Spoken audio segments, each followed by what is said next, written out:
नमस्कार दोस्तों, स्वागत है आपका अपने चैनल CS एकेडमी पर।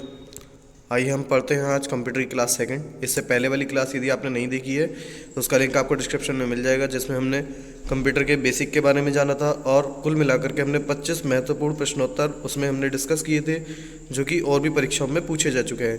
ठीक ऐसे ही हम इसमें कुछ थ्योरी पढ़ेंगे और बाकी 25 क्वेश्चन इसमें भी हम डिस्कस करेंगे, जो कि एग्जाम में बार बार पूछे गए हैं। तो आई होप आप उस वीडियो को देख चुके होंगे, और यदि आपने नहीं देखा तो उसे आप देखना ना भूलें।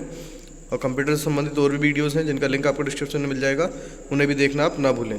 तो चलिए वीडियो को स्टार्ट करते हैं। तो हम आज पढ़ेंगे कंप्यूटर का इतिहास और भविष्य, यानी कंप्यूटर की थोड़ा हिस्ट्री के बारे में हम जानेंगे। तो आई होप आपको पता होगा कि आपने कुछ इसके बारे में, हिस्ट्री के बारे में पहले भी पढ़ रखा होगा। तो आइए देखते हैं। सबसे पहले लिख रहा है, अंग्रेज आविष्कारक चार्ल्स बेबेज ने सन 1882 में डिफरेंस इंजन तथा बाद में एनालिटिकल इंजन बनाया। चार्ल्स बेबेज के कॉन्सेप्ट का उपयोग करके पहला कंप्यूटर प्रोटोटाइप का निर्माण किया गया। इस कारण चार्ल्स बेबेज को कंप्यूटर का जनक कहा गया या कहा जाता है। तो जो मैंने आपको पिछली बार बताया था कि आपको याद रखना है क्या, IPOS यानी input process output and storage. ये जो सिस्टम है, ये सिस्टम किसने दिया? तो ये सिस्टम दिया हमें चार्ल्स बेबेज ने, और इसी सिस्टम का प्रयोग करके आज तक कंप्यूटर चल रहा है। इसलिए इन्हें क्या बोला जाता है? कंप्यूटर का जनक बोला जाता है। किसे?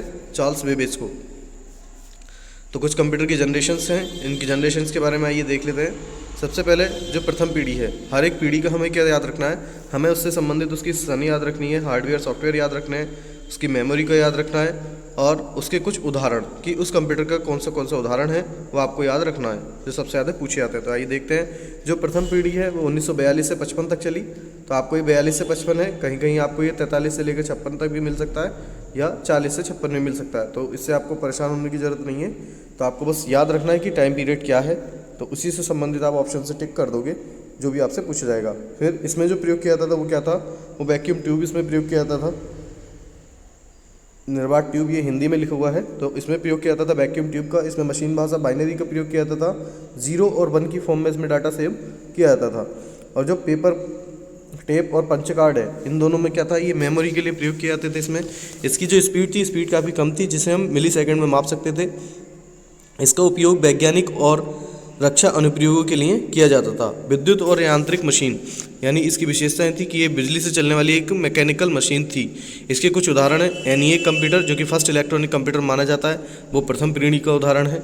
ऐसे ही एडवेक, यूनिवैक, आपको ये याद रखने हैं और ये पूछे भी जाते हैं। तो गुण दोष में अगर हम देखें तो ये सबसे क्या था? खर्चीला कंप्यूटर था, क्योंकि इसमें खर्चा ज़्यादा होता था। क्यों? क्योंकि ये ऊर्जा की अधिक खपत करता था। इसका साइज़ भी काफ़ी बड़ा था और इसमें त्रुटि की संभावना भी रहती थी, क्योंकि ये प्रॉपर कंप्यूटर उस समय नहीं बन पाया था। इसके बाद देखते हैं सेकेंड जनरेशन यानी द्वितीय पीढ़ी। द्वितीय पीढ़ी कब से कब तक चली? तो 1956 से लेकर के 1964 आपको याद रखना है, जिसमें वैक्यूम ट्यूब का प्रयोग किया जाता था। जो इसका हार्डवेयर था, जिसमें किसका प्रयोग किया जाता था? वैक्यूम ट्यूब का फर्स्ट श्रेणी में, उसे बदल करके किस में चेंज कर दिया गया? तो ट्रांजिस्टर्स में चेंज कर दिया गया। यानी कि सेकंड जनरेशन में किसका प्रयोग किया गया? ट्रांजिस्टर्स। और ये पूछा भी जाता है। इसमें हाई लेवल लैंग्वेज यानी उच्च स्तरीय भाषा का प्रयोग किया गया।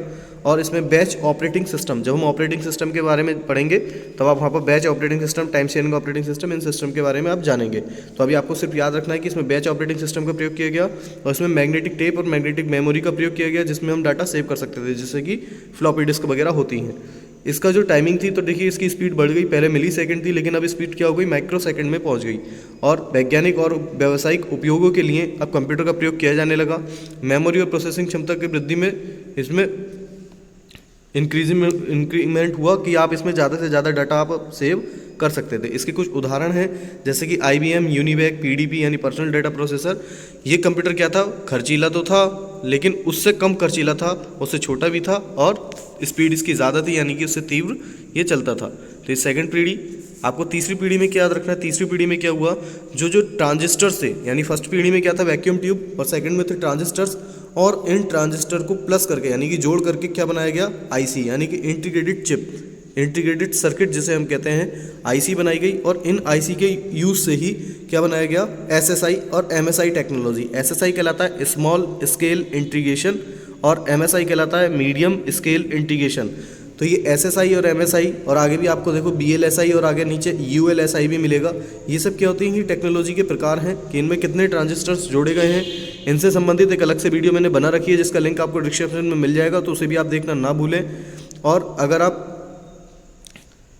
ये जो तीसरी पीढ़ी में देखें कि इसमें जो किस लैंग्वेज का यूज़ किया गया, तो उच्च स्तरीय भाषा, हाई लेवल लैंग्वेज, मानकीकरण और टाइम शेयरिंग ऑपरेटिंग सिस्टम, या ऑपरेटिंग सिस्टम चेंज हो गया। फिर चुंबकीय भंडारण क्षमता, यानी कि इसमें मैग्नेटिक डिस्क, वही हार्ड डिस्क का प्रयोग किया जाने लगा।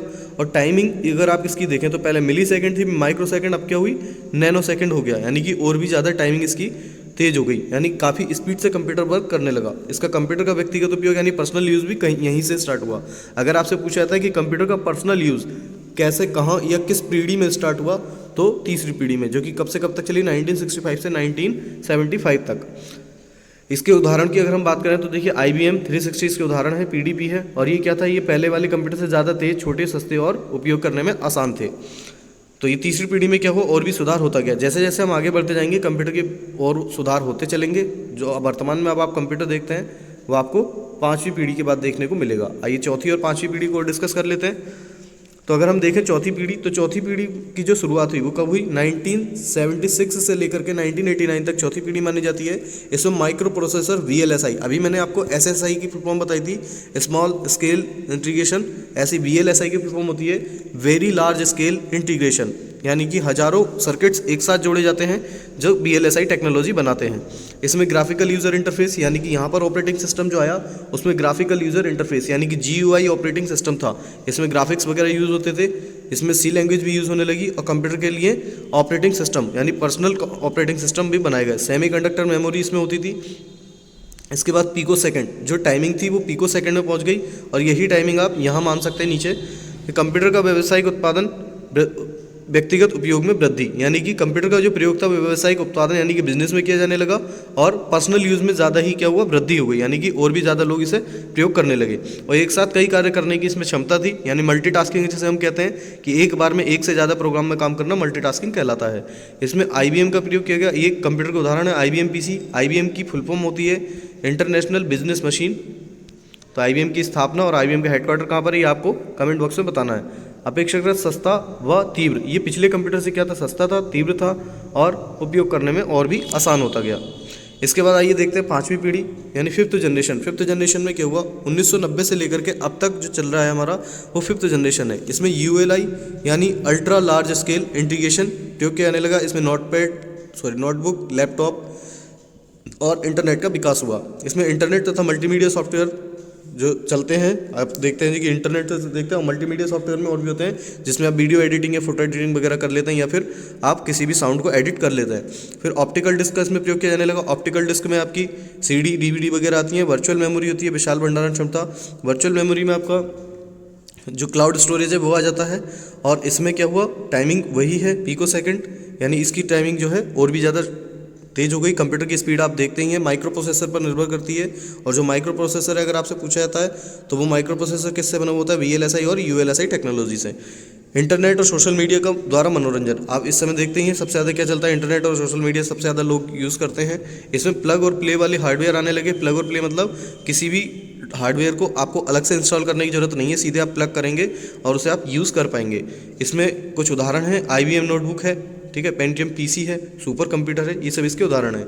ये क्या हुआ, छोटे होने लगे और ज़्यादा तीव्र, यानी कि अगर आप देखें तो एक जो स्मार्ट वॉच होती है वो भी एक आपका मिनी कंप्यूटर है जिसमें कि आप वाईफाई वगैरह काफ़ी चीज़ें यूज़ कर पाते हैं और काफ़ी छोटी होती है वो।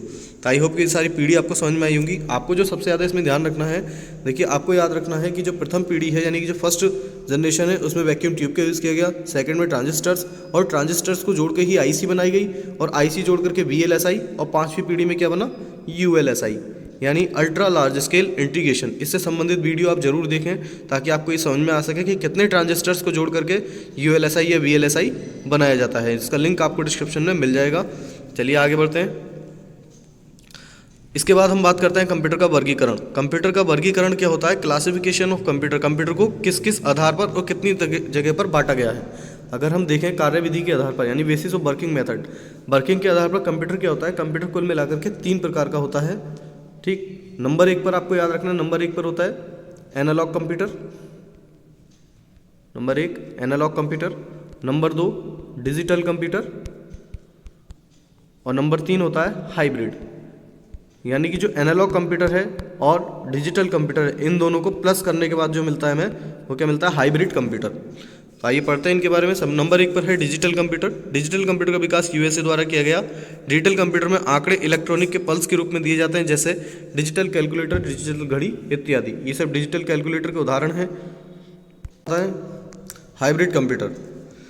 हाइब्रिड कंप्यूटर वह कंप्यूटर जिसमें एनालॉग कंप्यूटर और डिजिटल कंप्यूटर दोनों के गुण हों, संकर कंप्यूटर कहलाते हैं, यानी कि मिक्स कंप्यूटर या हाइब्रिड कंप्यूटर कहलाते हैं। जैसे सीआरओ यानी कैथोड रे ऑसिलोस्कोप या सिटी स्कैन मशीन जो होती है वो आपकी हाइब्रिड कंप्यूटर का उदाहरण है। इसके बाद आता है number 3 analogue computer. Analogue computer भौतिक मात्रा द्वारा संख्याओं का प्रतिनिधित्व करते हैं, अर्थात वे भौतिक प्रॉपर्टी जैसे वोल्टेज, तापमान आदि को मापकर संख्याएं प्रदान करते हैं। जैसे कारों में लगा हुआ गति मापक यंत्र एनालॉग कंप्यूटर का उदाहरण है, यानी कि जो कार के अंदर स्पीडोमीटर होता है, अगर आप उसे देखें तो वो फिजिकल यूनिट को ग्रहण करता है, यानी कि जो कार हमारी चल रही है, जो कि उसका पहिया घूम रहा है, उस पहिए के घूमने से उसकी स्पीड आती है। अभी जो पहिया घूम रहा है ये क्या है, ये फिजिकल डाटा है जो कि उसे प्राप्त होता है। और अगर वहाँ पर स्पीडोमीटर में इस तरीके से सुई होती है जो कि बताती है कि कितनी स्पीड पर गाड़ी चल रही है, तो ये जो सुई होती है ये स्पीडोमीटर में लगी होती है, ये एनालॉग कंप्यूटर का उदाहरण है। लेकिन अगर आप देखें, जैसे आपने बाइक या फिर गाड़ी वगैरह में देखा होगा कि एक डिजिटल मीटर होता है, उसमें क्या होता है, नंबरिंग चलती रहती है कि स्पीड कितनी चल रही है, ठीक। तो ये डिजिटल मीटर होता है, ठीक है, जिसमें सुई होती है, एनालॉग मीटर होता है, आप आसानी से समझ सकते हैं। तो ये हमने देखा कार्य के आधार पर। अब देखते हैं हम साइज़ के आधार पर। तो साइज़ के आधार पर कुल मिलाकर के कंप्यूटर 4 प्रकार के होते हैं। सबसे छोटा कंप्यूटर होता है माइक्रो कंप्यूटर, उससे बड़ा होता है मिनी कंप्यूटर, फिर उससे बड़ा मेन फ्रेम कंप्यूटर आता है, और सबसे बड़ा सुपर कंप्यूटर आता है। तो इसमें थोड़ा आगे पीछे दे रखा है, चलिए देखते हैं। सबसे पहला है इसमें मेन फ्रेम कंप्यूटर। तो मेन फ्रेम कंप्यूटर, जिसे अनौपचारिक रूप से मेन फ्रेम या बड़ा लोहा यानी बिग आयरन भी कहा जाता है। मेन फ्रेम कंप्यूटर का दूसरा नाम क्या है, बिग आयरन। ये नाम आपका देखिए पूछा गया है एग्जाम में, तो आप इसे याद रखेंगे कि बिग आयरन कंप्यूटर किसे कहा जाता है, तो मेन फ्रेम को। मुख्य रूप से इसका उपयोग महत्वपूर्ण अनुप्रयोगों यानी कि थोक डेटा प्रसंस्करण के लिए बड़े संगठनों द्वारा उपयोग किया जाता है। ये क्या है, ये एक सर्वर कंप्यूटर के रूप में काम करता है। जो मेन फ्रेम कंप्यूटर है वो एक सर्वर कंप्यूटर के रूप में काम करता है, और इस कंप्यूटर से बहुत सारे छोटे छोटे कंप्यूटर जुड़े होते हैं। इसका उदाहरण आप ऐसे समझ सकते हैं, जैसे कि आप बैंक में जाते हैं, और बैंक में जाने पर क्या होता है, जो बैंक के कंप्यूटर होते हैं वो सब किससे, एक मेन फ्रेम कंप्यूटर होता है, और बैंक की जितनी भी शाखाएँ होती हैं उनसे वो कंप्यूटर जुड़े होते हैं। यानी सारे के सारे कंप्यूटर, सारी शाखाओं के कंप्यूटर किससे जुड़े होते हैं, बैंक के हेड ऑफिस से, यानी कि मेन ऑफिस से, जो कि मेन फ्रेम कंप्यूटर होता है। और ये मेन फ्रेम कंप्यूटर क्या, एक सर्वर के रूप में कार्य करता है, सर्वर कहलाता है। जैसे कि आप बैंक में जाते हैं, अगर कभी दिक्कत होती है इस कंप्यूटर में, तो आपको बैंक में सुनने को मिलता है कि सर्वर ठीक से नहीं चल रहा है या कनेक्टिविटी नहीं आ रही है, तो वो कनेक्ट किससे करते हैं, तो वो कनेक्ट इस ही मेन कंप्यूटर से करते हैं, जो कि मेन फ्रेम कंप्यूटर कहलाता है। आई होप आपको समझ में आ गया होगा। अगला देखते हैं मिनी कंप्यूटर। मिनी कंप्यूटर जो माइक्रो कंप्यूटर और मेन फ्रेम के बीच आकार, गति और क्षमता के बीच में होता है, मिनी कंप्यूटर कहलाता है। यह अक्सर एकल अनुप्रयोग के लिए समर्पित होता है। मिनी कंप्यूटर काफ़ी छोटे कंप्यूटर होते हैं, ठीक है, माइक्रो कंप्यूटर से थोड़े बड़े, लेकिन बाकी सुपर कंप्यूटर और मेन फ्रेम से छोटे होते हैं। तो इसमें होता क्या है, जो मिनी कंप्यूटर है यह एकल अनुप्रयोग यानी कि सिंगल एप्लीकेशन के लिए होते हैं, यानी कि एक ही बार में एक ही यूज़र अधिकतर इसमें काम करते हैं। जैसे कि हमने उसमें देखा कई यूज़र जुड़े हुए थे, ठीक है, लेकिन इसमें ऐसा नहीं होता है, इसमें सिंगल यूज़र होता है, यानी कि एकल अनुप्रयोग, सिंगल एप्लीकेशन। तो मिनी कंप्यूटर आपको समझ में आ गया होगा। जो हम घरों में यूज़ करते हैं अपने, वो मिनी कंप्यूटर होते हैं। माइक्रो कंप्यूटर क्या होता है, माइक्रो कंप्यूटर एक छोटा अपेक्षाकृत सस्ता कंप्यूटर होता है, जिसमें माइक्रो प्रोसेसर होता है, जिसमें माइक्रो प्रोसेसर, मेमोरी और न्यूनतम इनपुट आउटपुट सर्किट शामिल होते हैं। यानी कि छोटे से छोटा बना होता है एक, जिसे आप नोटबुक के नाम से जानते हैं कि एक छोटा सा लैपटॉप होता है जिसे आप हाथ में कहीं भी कैरी कर सकते हैं। एक छोटा सा होता है जिसमें इनपुट आउटपुट सर्किट भी लगे होते हैं, और माइक्रो प्रोसेसर होता है, मेमोरी होती है, ताकि आप उसे आसानी से कहीं भी ले जा करके यूज़ कर सकें। तो वो माइक्रो कंप्यूटर का उदाहरण है। लास्ट देखते हैं हम सुपर कंप्यूटर। सुपर कंप्यूटर क्या है, सुपर कंप्यूटर कम्युनिकेशनल विज्ञान के क्षेत्र में एक महत्वपूर्ण भूमिका निभाता है, और विभिन्न क्षेत्रों में कंप्यूटेशनल रूप से गहन कार्यों की एक विस्तृत श्रृंखला के लिए उपयोग किया जाता है। जैसे क्वांटम यांत्रिकी यानी कि क्वांटम मैकेनिक्स, मौसम पूर्वानुमान होता है, जलवायु अनुसंधान है, तेल और गैस की खोज, और आणविक मॉडलिंग यानी जो परमाणु अनुसंधान होते हैं, उन सब के लिए किसका प्रयोग किया जाता है, सुपर कंप्यूटर। अब देखिए सुपर कंप्यूटर के बारे में आपको एक बात और याद रखनी है। अगर आपसे पूछा जाता है कि भारत का सबसे पहला सुपर कंप्यूटर कौन सा था, तो परम 8000, ये भारत का सबसे पहला सुपर कंप्यूटर था। अगर आपसे पूछा जाता है कि भारत का वर्तमान में सबसे तेज वाला जो सुपर कंप्यूटर है, जो सिर्फ भारत की बात चल रही है, ठीक है, भारत में जो सबसे तेज सुपर कंप्यूटर है वो कौन सा है? तो भारत में सबसे तेज सुपर कंप्यूटर है परम शिवाय। तो ये आप आसानी से याद कर सकते हैं। परम शिवाय क्या है? सबसे तेज सुपर कंप्यूटर है वर्तमान में भारत में। और ये जो परम शिवाय कंप्यूटर है ये कहाँ पर है भारत में, किस जगह ये स्थापित है? तो ये स्थापित है IIT BHU। ये BHU बनारस हिंदू यूनिवर्सिटी नहीं है दोस्तों, इस BHU का मतलब है भुवनेश्वर, जो कि उड़ीसा की राजधानी है। यानी कि भुवनेश्वर में ये कंप्यूटर वहाँ पर लगा हुआ है। कौन सा? परम शिवाय, जो कि भारत का सबसे तेज सुपर कंप्यूटर है। तो सुपर कंप्यूटर के सबसे तेज सुपर कंप्यूटर वर्तमान अगर देश की बात करी जाए तो वो जापान के पास है। आइए नेक्स्ट देखते हैं, हम यहाँ से क्वेश्चन स्टार्ट हो रहे हैं। तो कुल मिलाकर के हम यहाँ 25 क्वेश्चन डिस्कस करेंगे जिनके बारे में आपको जानने को मिलेगा। तो चलिए देखते हैं। सबसे पहला क्वेश्चन है, निम्नलिखित में से किस भाषा से कंप्यूटर शब्द व्युत्पन्न हुई है या हुआ है? तो जो कंप्यूटर शब्द है वो लैटिन भाषा के कंप्यूटरो शब्द से आया है, ठीक है। लैटिन भाषा के कंप्यूटरो शब्द से क्या कंप्यूटर शब्द बना है। इस कंप्यूटरो का मतलब क्या होता है? गणना करना या कैलकुलेशन करना। और ये किस भाषा का शब्द है? तो लैटिन भाषा का। ऑप्शन बी यहाँ सही होगा, लैटिन भाषा। क्वेश्चन नंबर 2 है, चार्ल्स बेबेज द्वारा डिज़ाइन किया गया प्रथम यांत्रिक कंप्यूटर क्या कहलाता था? तो चार्ल्स बेबेज ने सबसे पहले कंप्यूटर डिज़ाइन किया था, उस कंप्यूटर का नाम क्या था? Analytical engine. और कब करा था ये? सन 1822। जैसे कि हमने पीछे पढ़ा था, तो 1822 में चार्ल्स बेबेज के द्वारा एनालिटिकल इंजन बनाया गया था। अबेकस क्या था? अबेकस सबसे पहला कैलकुलेटर माना जाता है, जो कि चीन में बना था 16वीं शताब्दी में। नेक्स्ट देखते हैं क्वेश्चन नंबर 3। देखिए यहाँ पर पढ़ सकते हैं आप, ब्रिटिश गणितज्ञ चार्ल्स बेबेज ने डिफरेंस इंजन का आविष्कार किया था, जो कि भाप से चलता था। 1842 में चार्ल्स बेबेज ने स्वचालित एनालिटिकल इंजन बनाया था, जो पंचकार्ड के दिशा निर्देशों के अनुसार कार्य करता था तथा मूलभूत अंकगणितीय गणनाएं कर सकता था। क्वेश्चन नंबर 3 है, पहला कंप्यूटर बनाया गया था। पहला कंप्यूटर जो सबसे पहले बनाया था तो बनाया था चार्ल्स बेबेज ने। अगर हम बिल गेट्स की बात करें तो बिल गेट्स ये कौन है? ये माइक्रोसॉफ्ट के फाउंडर हैं। जो माइक्रोसॉफ्ट आपने कंपनी सुनी होगी, जो कि सॉफ्टवेयर कंपनी सॉफ्टवेयर बनाती है, तो माइक्रोसॉफ्ट के फाउंडर हैं बिल गेट्स। तो चार्ल्स बेबेज ने पहला कंप्यूटर बनाया था। नेक्स्ट क्वेश्चन देखते हैं, यहाँ आप इसकी डिटेल भी पढ़ सकते हैं। नेक्स्ट है, कंप्यूटर का जनक किसे माना जाता है? तो इसका आंसर आपको पता ही है, कंप्यूटर का जनक किसे माना जाता है? तो चार्ल्स बेबेज को। और क्यों माना जाता है वो मैं आपको बता चुका हूँ, आप स्टार्टिंग में आपने पढ़ा होगा। आइए अगला क्वेश्चन देखते हैं। क्वेश्चन नंबर 5 है, हरमन होलरिथ ने अपने टेबुलेटिंग सिस्टम में पूर्णता प्राप्त की और यह मशीन विकसित की। किस नाम से इन्होंने ये मशीन बनाई थी? तो सेंसस टेबुलेटर। जो हरमन होलरिथ थे, वैज्ञानिक थे, इन्होंने सेंसस टेबुलेटर मशीन बनाई थी। तो यहाँ आप डिटेल पढ़ सकते हैं। सेंसस टेबुलेटर अमेरिकन वैज्ञानिक हरमन होलरिथ द्वारा विकसित मशीन है। यह मशीन अमेरिका में जनगणना में सहयोग के लिए 1890 में बनाई गई थी। अब देखिए ये टर्म आपको सबसे ज़्यादा इंपॉर्टेंट है, जो कि याद रखना, मशीन अमेरिका जनगणना में सहयोग के लिए 1890 में बनाई गई थी हरमन होलरिथ द्वारा सेंसस टेबुलेटर। क्वेश्चन नंबर 6 है, अरिथमोमीटर का किसके द्वारा आविष्कार किया गया था? तो अरिथमोमीटर का जो आविष्कार किया गया वो किया गया था चार्ल्स जेवियर थॉमस के द्वारा। ऑप्शन बी यहाँ पर सही होगा, चार्ल्स जेवियर थॉमस। डिटेल में आप देख सकते हैं, अरिथमोमीटर का आविष्कार 1820 में चार्ल्स जेवियर थॉमस डी कोलमार द्वारा किया गया था। यह प्रथम डिजिटल मैकेनिकल कैलकुलेटर था। तो आप ये याद रखेंगे कि प्रथम डिजिटल मैकेनिकल कैलकुलेटर किसे कहा जाता है?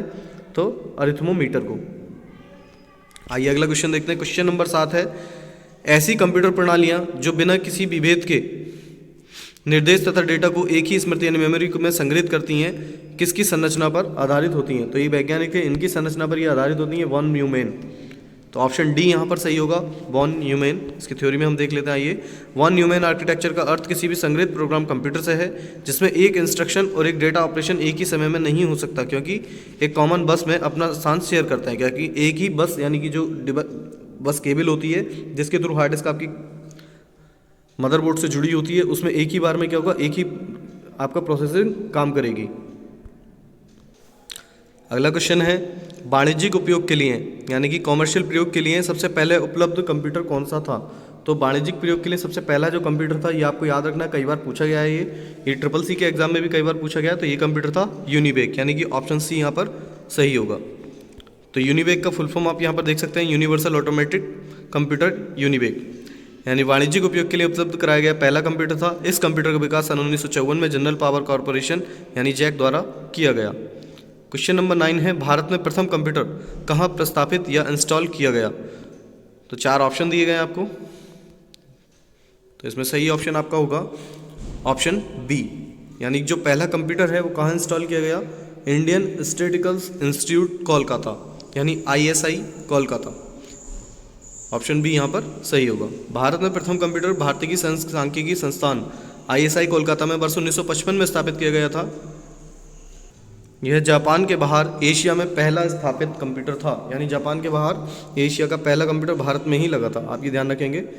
नेक्स्ट है 1950 में कंप्यूटर की पीढ़ी से संबंधित है, यानी कि जो 1950 है, जैसे कि अभी हमने पढ़ा था कि जो प्रथम पीढ़ी थी वो कब से कब तक थी, तो 1947 से लेकर के 1955 तक। अब 1950 इसके अंडर में आ रहा है, यानी कि ये किससे संबंधित था? फर्स्ट जनरेशन से 1950, यानी प्रथम पीढ़ी से। तो ऑप्शन ए आपका सही हो जाएगा। कंप्यूटर की प्रथम पीढ़ी 1940 से 56 तक माना जाता है। इस पीढ़ी के कंप्यूटर में वैक्यूम ट्यूब का इस्तेमाल किया जाता है। इस पीढ़ी के कंप्यूटर में इंटरनल मेमोरी के रूप में मैग्नेटिक ड्रम का उपयोग किया जाता है।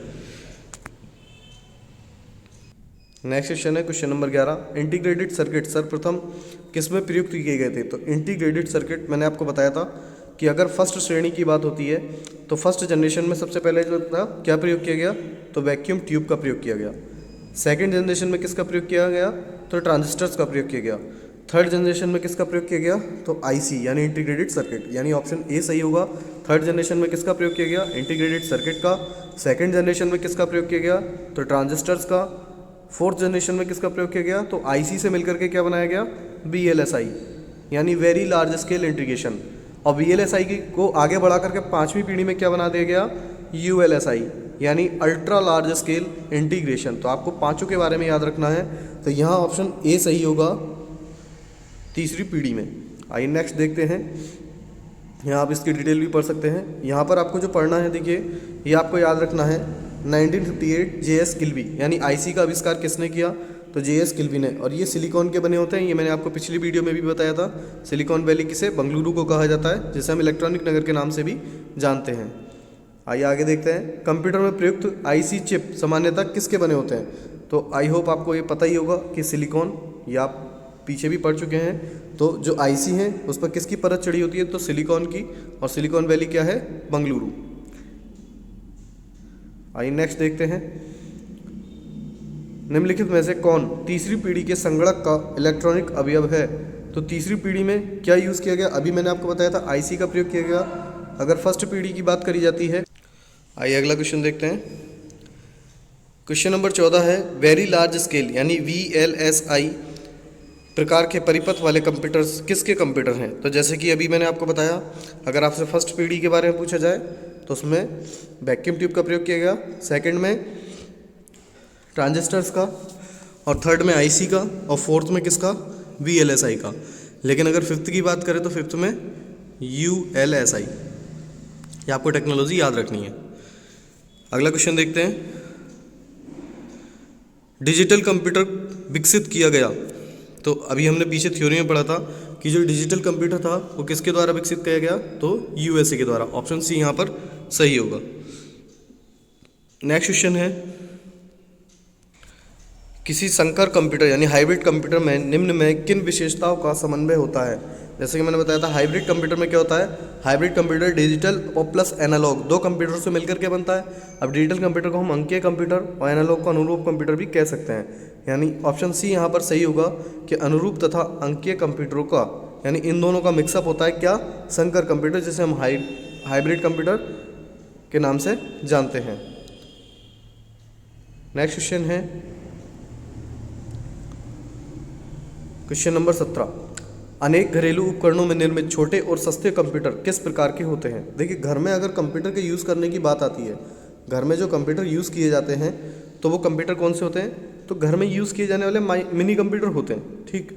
लेकिन हमसे कंप्यूटर के बारे में नहीं पूछा है, हमसे पूछा है घरेलू उपकरणों में, यानी कि जो घरेलू उपकरण होते हैं, उपकरण जैसे कि उपकरण आपका जैसे कि फ्रिज हो गया, ठीक है, या वॉशिंग मशीन हो गई, तो ये सब क्या है, ये जो छोटे छोटे उपकरण हैं इनमें देखिए ना तो कोई मेन फ्रेम कंप्यूटर यूज़ किया जा सकता है, मिनी कंप्यूटर पूरा इसमें नहीं लगा होता, माइक्रो कंप्यूटर भी इसमें नहीं होता है, तो आंसर होगा डी यानी उपयुक्त में से कोई नहीं। तो इसमें होता क्या है ये आप इसका डिस्क्रिप्शन पढ़ सकते हैं। घरेलू उपकरणों में निर्मित छोटे और सस्ते कंप्यूटर जैसे वॉशिंग मशीन, डिशवॉशर आदि में हाइब्रिड कंप्यूटर का प्रयोग होता है। क्यों?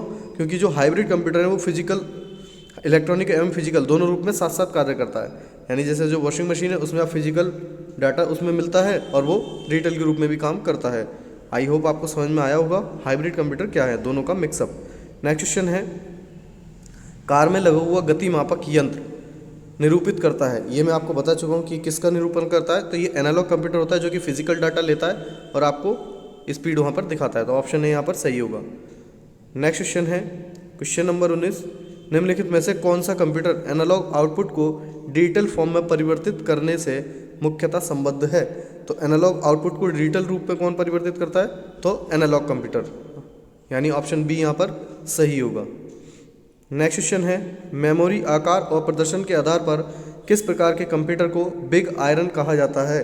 जैसे कि मैंने अभी आपको पीछे बताया था कि बिग आयरन ये पूछा भी गया है, तो किस कंप्यूटर को कहा जाता है, तो मेन फ्रेम कंप्यूटर को बिग आयरन कंप्यूटर भी कहा जाता है, यानी ऑप्शन सी यहाँ सही होगा, मेन फ्रेम कंप्यूटर। नेक्स्ट है, सबसे पहला मिनी कंप्यूटर था, तो सबसे पहला मिनी कंप्यूटर यानी कि छोटा कंप्यूटर जो था वो कौन सा था, वो था PDP-8 यानी पर्सनल डेटा प्रोसेसर 8। ये क्या था, ये सबसे पहला मिनी कंप्यूटर था। आइए आगे देखते हैं नेक्स्ट क्वेश्चन। यहाँ आप देख सकते हैं PDP के बारे में, ये डिजिटल इक्विपमेंट कॉर्पोरेशन द्वारा 1958 में निर्मित किया गया पहला सफल व्यावसायिक मिनी कंप्यूटर था। ENIAC यानी electronic numerical integrator and computer पहला इलेक्ट्रॉनिक जनरल पर्पस कंप्यूटर था। सेकंड है EDVAC electronic descriptive variable automatic computer. इस इलेक्ट्रॉनिक कंप्यूटर का नाम, ये एक इलेक्ट्रॉनिक कंप्यूटर था, यह अपने पूर्ववर्ती यानी ENIAC कंप्यूटर से भिन्न था। इसमें डेसिमल की जगह बाइनरी का प्रयोग किया जाता था। डेसिमल और बाइनरी से संबंधित की गई लैंग्वेज क्या होती हैं, इससे संबंधित मैंने आपके लिए वीडियो एक बना रखी है, तो उसका लिंक भी आपको मैंने पिछली वीडियो के डिस्क्रिप्शन में दिया था, इस वीडियो के डिस्क्रिप्शन में भी आपको मिल जाएगा, तो उसे आप देखना ना भूलें। आइए अगला क्वेश्चन देखते हैं। माइक्रो कंप्यूटर हार्डवेयर में फिजिकल इक्विपमेंट की 3 बेसिक कैटेगरी होती हैं। देखिए जो माइक्रो कंप्यूटर होते हैं उसमें फिजिकल जो इक्विपमेंट्स हैं उनकी 3 कैटेगरी बताई हैं कि कौन कौन सी कैटेगरी होती हैं। आप देख सकते हैं यहाँ कि जो कंप्यूटर में 3 कैटेगरी हम क्या क्या प्रयोग करते हैं। कंप्यूटर में हम सिस्टम यूनिट का प्रयोग करते हैं, तो सिस्टम यूनिट देखिए 3 ऑप्शन में है और यानी कि इन तीनों में से कोई एक हमारा आंसर होना चाहिए। अच्छा, हम प्रयोग किसका करते हैं, देखिए स्टोरेज के लिए क्या है, सेकेंडरी स्टोरेज का प्रयोग करते हैं। अब ये इनपुट और आउटपुट, कीबोर्ड क्या है, कीबोर्ड एक इनपुट डिवाइस है। यहाँ ऑप्शन बी सही होगा कि हम सिस्टम यूनिट का भी प्रयोग करते हैं, इनपुट आउटपुट का प्रयोग करते हैं। इनपुट आउटपुट में ही क्या कीबोर्ड आ जाएगा और हम सेकेंडरी स्टोरेज का प्रयोग करते हैं, और सिस्टम यूनिट में ही हमारा प्राइमरी स्टोरेज आता है, इसलिए ऑप्शन बी यहाँ आपका बिल्कुल सही आंसर होगा, सिस्टम यूनिट, इनपुट आउटपुट और सेकेंडरी स्टोरेज। आइए नेक्स्ट क्वेश्चन देखते हैं। क्वेश्चन नंबर 23 है, निम्नलिखित में से कौन विश्व का पहला लैपटॉप कंप्यूटर बाजार में लाया था। यानी कि सबसे पहला जो लैपटॉप है वो बाजार में कौन लेकर के आया था, ये हमसे पूछा गया है। तो ये कंपनी थी इप्सन, ऑप्शन बी यहाँ सही होगा, इप्सन। विश्व का पहला लैपटॉप कंप्यूटर को इप्सन ने बाजार में उतारा था। यह EPSN यानी HX20 के नाम से 1981 में आया था। यह 68 कीज़ के साथ रिचार्जेबल निकल कैडमियम बैटरी से युक्त था, यानी इसमें कुल मिलाकर 68 कीज़ थी। नेक्स्ट क्वेश्चन है, MI लीप सबसे कम कीमत पर एक लैपटॉप है जिसे बाजार में उतारा था। MI लीप जो लैपटॉप था, अगर देखिए सबसे पहला लैपटॉप पूछा जाता है तो वो इप्सन था। ये MI लीप किसने, HCL ने उतारा था, यानी ऑप्शन डी यहाँ सही होगा, ऑप्शन डी यानी HCL द्वारा। तो आप में डिटेल देख सकते हैं, MI leap laptop HCL company द्वारा विकसित सबसे कम कीमत पर लैपटॉप है। इसकी स्क्रीन 7 इंच की होती है, इसका प्रोसेसर इंटेल का है तथा इसमें किसी भी सभी प्रकार के ऑपरेटिंग सिस्टम यानी लाइनक्स ऑपरेटिंग सिस्टम, डॉस यानी disk operating system, XP window XP और विस्ता आदि प्रयोग होते हैं। लास्ट क्वेश्चन है 25वां क्वेश्चन, एक सुबाह्य यानी निजी कंप्यूटर जो आपकी गोद में रखने लायक छोटा होता है क्या कहलाता है। जो कंप्यूटर हम गोद में रख सकते, देखिए मेन फ्रेम कंप्यूटर को हम गोद में नहीं रख सकते, ठीक, तो ये आंसर तो नहीं हो सकता। वर्क स्टेशन, ये PC और वर्क स्टेशन इसी का एक अलग रूप है, और PDA इसे भी हम PDP होता तो आंसर हो सकता था, ठीक है। तो सिर्फ क्या बचता है फिर यहाँ पर, ऑप्शन ए यानी नोटबुक कंप्यूटर। नोटबुक कंप्यूटर क्या होता है, ये लैपटॉप का ही एक दूसरा नाम है नोटबुक कंप्यूटर, उससे थोड़ा छोटा होता है साइज़ में। तो नोटबुक कंप्यूटर एक सुबाह्य यानी पोर्टेबल तथा गोद में आसानी से रखकर कार्य करने की सुविधा वाला एक कंप्यूटर होता है। यह लैपटॉप कंप्यूटर का लघु संस्करण है, यानी कि उसी का एक छोटा रूप है जिसे गतिमान अवस्था में वायरलेस नेटवर्क द्वारा इंटरनेट का उपयोग करने के लिए विशेष रूप से डिजाइन किया गया है। इसकी प्रोसेसिंग क्षमता लैपटॉप से कम होती है, इस पर हम लगभग कंप्यूटर के सारे वर्क कर सकते हैं। तो कुल मिलाकर के हमने इस वीडियो में 25 क्वेश्चन डिस्कस किए। आई होप आपको ये सारे क्वेश्चन समझ में आए होंगे। अगर आप किसी भी क्वेश्चन में कोई डाउट है या हो सकता है आपको कोई क्वेश्चन समझ में नहीं आया हो तो आप वीडियो को दोबारा से देखिएगा, और अगर आपका कोई भी क्वेश्चन है, क्यूरी है, तो वो आप नीचे कमेंट बॉक्स में डिस्कस कर सकते हैं। इससे संबंधित जितने भी वीडियो हैं उनका लिंक आपको डिस्क्रिप्शन में मिल जाएगा, उन्हें भी देखना आप ना भूलें। और इस वीडियो की इस फाइल की PDF आपको टेलीग्राम पर मिल जाएगी, टेलीग्राम ग्रुप से जुड़ना ना भूलें, उसका लिंक भी आपको डिस्क्रिप्शन में मिल जाएगा। आई होप आपको समझ में आया होगा। तो वीडियो को शेयर करें, चैनल को सब्सक्राइब करें और ज़्यादा से ज़्यादा लाइक करें। Thank you for watching. जय हिंद, जय भारत।